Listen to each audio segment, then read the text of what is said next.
theme coming to a close has been the practice of becoming. And becoming is not a destination, but a sacred dance between who we are and who we remember we are, who we remember to be.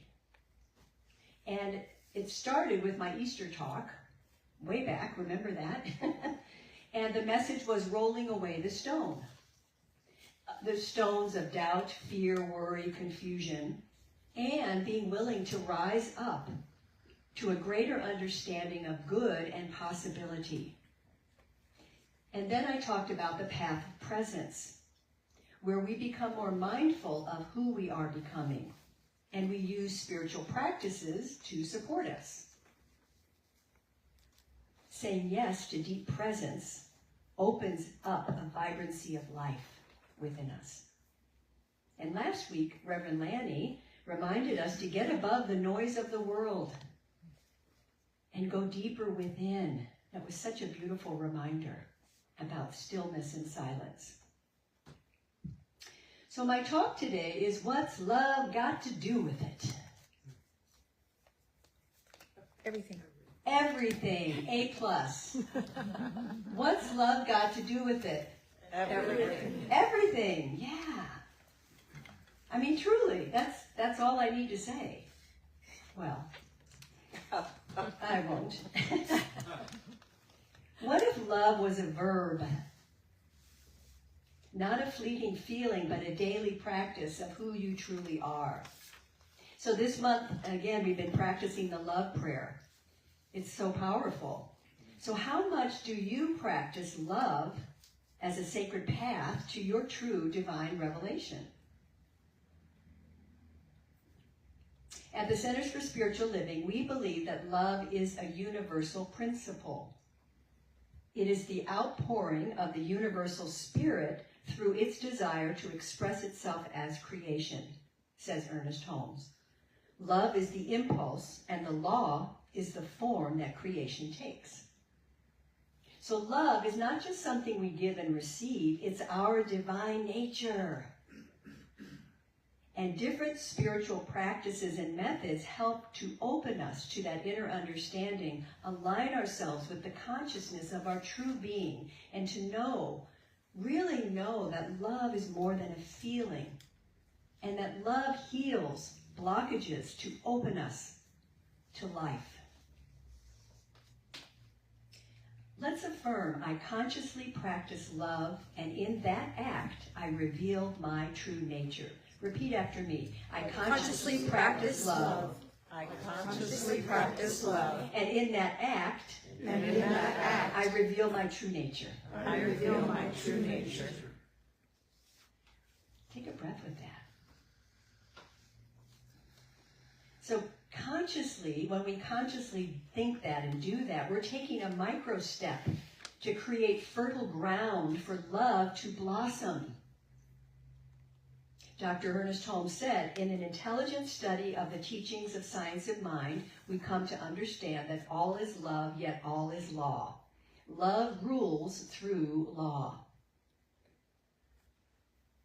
So as we allow spiritual principle to inform and direct our lives, we see the one mind flows through all creation, weaving each individual into an infinite oneness. And love is the thread that binds us together. And awareness of that interconnection encourages us in our life to act with compassion, to make ethical choices, to intentionally cultivate harmony in all of our relationships. So we're talking about love more as a practice than a feeling, a way of being, existing, and acting in the world. And I don't know about you, but sometimes that requires some discipline or determination or perseverance to remember to do that. But when we do, it can manifest itself as having more patience, attentive listening, unconditional forgiveness, and small acts of daily care. What's love got to do with it? Everything. And we sometimes have a false belief in separation, that we're separate from our good, and that is a block to our becoming. And I guarantee you, when you recognize your divinity within, fear begins to dissolve and energy flows freely both towards us and from us. However, we often carry unresolved emotional wounds, judgments, trauma about ourselves and others. And that can act as a filter and distort our perception. Bless our hearts. We become fearful of rejection, loss, and pain, and we put up an invisible barrier. It's called armoring, to protect ourselves. And that's good in some respects. But sometimes that protection isolates us from our true nature and hardens our heart. And then that limits the flow of divine grace.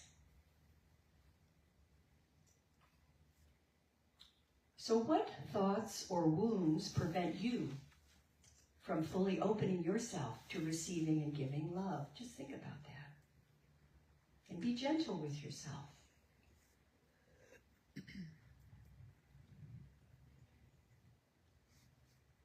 And notice if you have a willingness to forgive yourself, to love yourself anyway.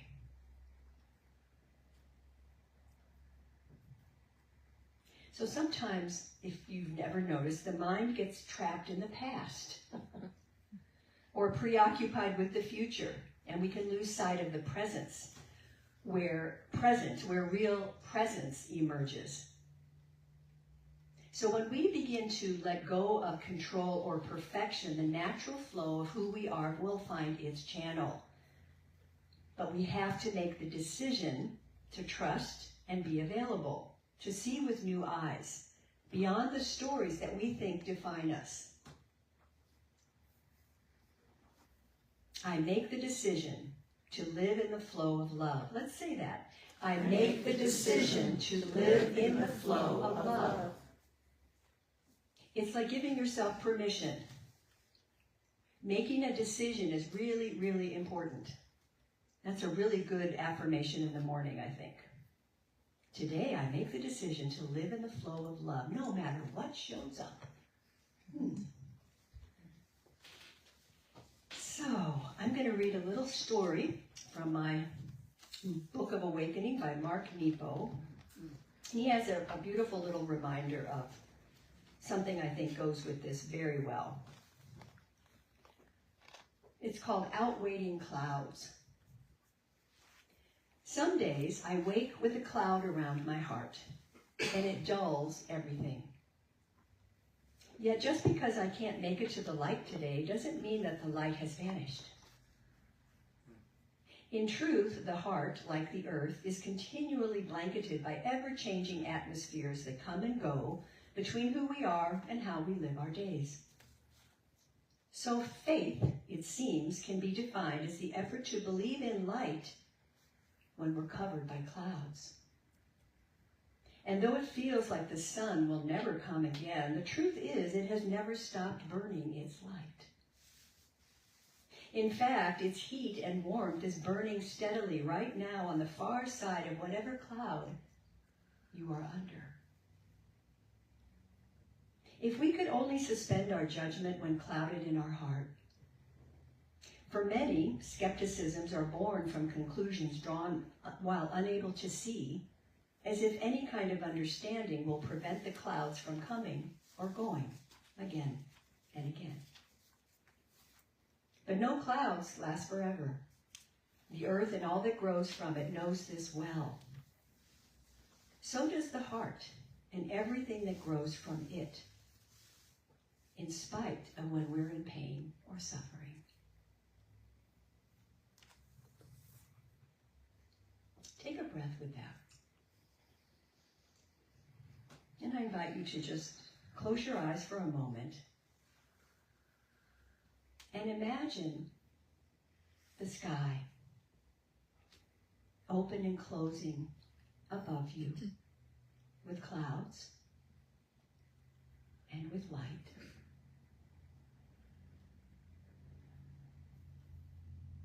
That even though there may be a cloud in your life right now, the light is still there behind the cloud. And breathe. And notice how the trees and the flowers do not collapse when the clouds roll in. Draw strength from this.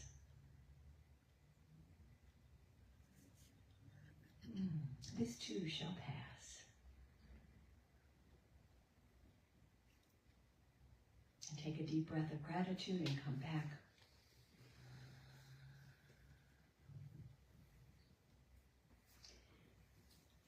Every gesture of tenderness, every sincere act of care is a window into our essential nature.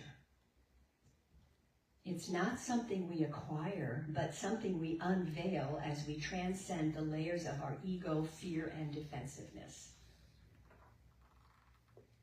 As we mature spiritually, we let go of old ways of relating based on only need and control, and we begin to see from a broader, freer space. And in this, the heart becomes the instrument of perception, capable of seeing beyond appearances, knowing that even if we're in a cloud, that there's light behind that. That gives me hope. I don't know about you, but I feel hopeful when I can remember that. Every time we choose to open ourselves to heal a wound, to let go of control, or to love unconditionally, we are tuning the instrument of our being so that the melody of spirit can be heard more clearly through us as us. And as our teaching reminds us, love is not something we give or receive, it is who we are. Love is who I am. Let's say that together. Love is who I am. Say that again. Love is who I am. Turn to your neighbor and say, love is who you are. Love is who you are. Say it to another neighbor. Love is who you are. The great Frederick Bailey said, perhaps the three greatest words in life are God is love. Period. So think about the possibility that love already dwells within you, waiting to be revealed. And ask yourself, what would it look like to act from that truth today?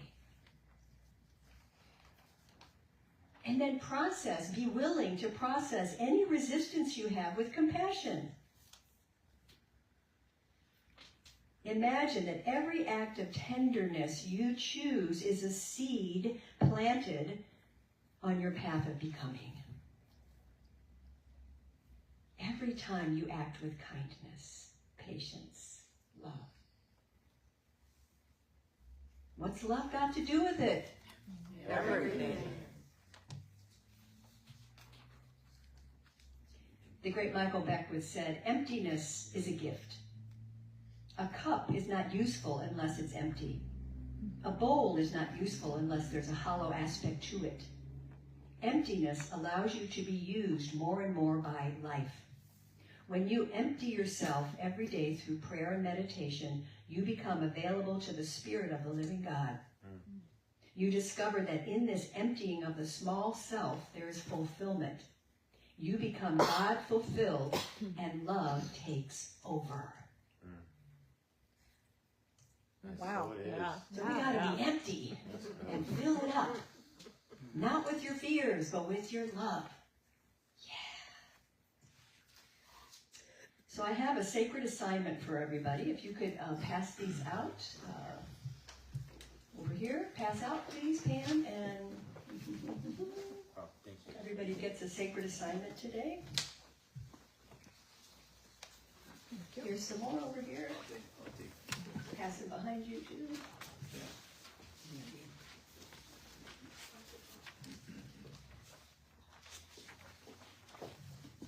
And I'll take one, too. Oh, yeah. Do you need one?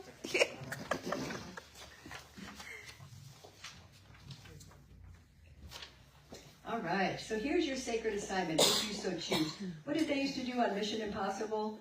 If you so choose to take it. If you so choose to take it. Sacred assignment. So this is your homework. Explore simple, consistent ways to practice love as a path of revelation. Think of small habits that strengthen your openness and presence. Here are some ideas to get you started. After waking up, place one hand on your heart and repeat, I am available to love and be loved. Let's just do that right now. I am available to love and be loved. Again. I am available to love and be loved. One more time. I am available to love and be loved. Before responding to a difficult situation, take 3 deep breaths and ask yourself, what would love do here? This is a great one because it gives you that moment to not react, but to pause.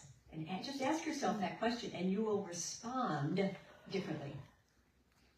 When writing in your journal each night, reflect, where did I open myself to love today? And where did I close myself off? You know, when I taught the class, the 4 Keys of Prosperity, or whatever that was, Edwina Gaines, whatever that book is, now I forgot.